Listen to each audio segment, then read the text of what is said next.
വെള്ളാപ്പള്ളിക്കെതിരായ micro finance തട്ടിപ്പ് കേസിലെ അന്വേഷണ ഉദ്യോഗസ്ഥനെതിരെ രൂക്ഷ വിമർശനവുമായി ഹൈക്കോടതി. അന്വേഷണം പൂർത്തീകരിക്കാൻ കോടതി അവസാന അവസരം നൽകിയിട്ടും പാലിക്കാത്തതാണ് കോടതിയെ ചൊടിപ്പിച്ചത്. ഇങ്ങനെ പോയാൽ SP S ശശിധരനെ കേസിൽ നിന്ന് മാറ്റുമെന്നും ഹൈക്കോടതി മുന്നറിയിപ്പ് നൽകി. വെള്ളാപ്പള്ളി നടേശൻ മുഖ്യപ്രതിയായിട്ടുള്ള SNDPയുടെ മൈക്രോ ഫിനാൻസ് കേസാണ് സർക്കാരിന് മറ്റൊരു തലവേദനയായി മാറിയിരിക്കുന്നത്. ഏതാണ്ട് 100-ലധികം FIRകളാണ് മൈക്രോ ഫിനാൻസ് തട്ടിപ്പുമായി ബന്ധപ്പെട്ട് സംസ്ഥാനത്തുടനീളം രജിസ്റ്റർ ചെയ്തിരിക്കുന്നത്. ഈ കേസുകളൊക്കെ അന്വേഷിക്കുന്നത് വിജിലൻസ് ആണ്. പക്ഷേ ഈ കേസുകളുടെ അന്വേഷണം അനന്തമായി നീണ്ടു പോവുകയാണ്.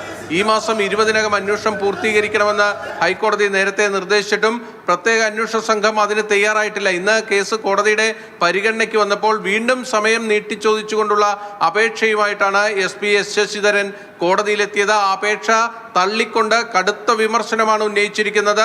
ഇപ്പോൾ ശബരിമല സ്വർണ്ണക്കൊള്ളയടക്കം അന്വേഷിക്കുന്ന SP S ശശിധരനെ ഈ കേസിൽ നിന്ന് മാറ്റേണ്ടി വരും. ഇൻകോമ്പിറ്റന്റ് ആയിട്ടുള്ള ഒരു ഉദ്യോഗസ്ഥനാണ് എന്ന രീതിയിൽ ആ ഉദ്യോഗസ്ഥനെതിരെ തന്നെ കടുത്ത വിമർശനം കോടതിയുടെ ഭാഗത്ത് നിന്ന് വാക്കാൽ വരികയും ചെയ്തിരിക്കുന്നു. അതിൽ ഏറ്റവും പ്രധാനപ്പെട്ടത് ഈ അന്വേഷണം സമയബന്ധിതമായി പൂർത്തീകരിക്കുന്നില്ല എന്നതാണ്.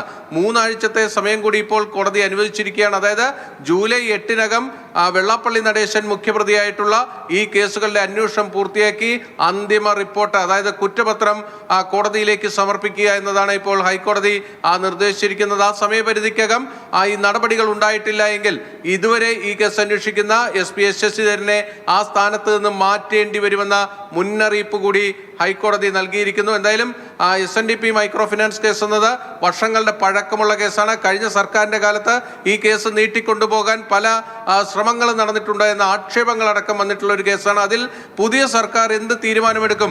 ഈ വിജിലൻസ് അന്വേഷണ സംഘത്തെ കൊണ്ട്, അതായത് ഈ പ്രത്യേക അന്വേഷണ സംഘത്തെ കൊണ്ട് ഈ കേസ് എത്രയും വേഗം അന്വേഷണം പൂർത്തീകരിച്ച് ആ കുറ്റപത്രം കോടതിയിൽ എത്തിക്കാൻ സർക്കാർ തലത്തിൽ എന്ത് നീക്കങ്ങൾ ഉണ്ടാകും എന്നതൊക്കെയാണ് ഇനി അറിയേണ്ടത്. ജൂലൈ 8 സർക്കാരിനും വിജിലൻസിന്റെ പ്രത്യേക അന്വേഷണ സംഘത്തിന് മുന്നിലുള്ള അവസാന തീയതിയായിട്ടുള്ളത്. കൊച്ചിയിൽ നിന്നും ബിന്നിൽ, മാതൃഭൂമി ന്യൂസ്.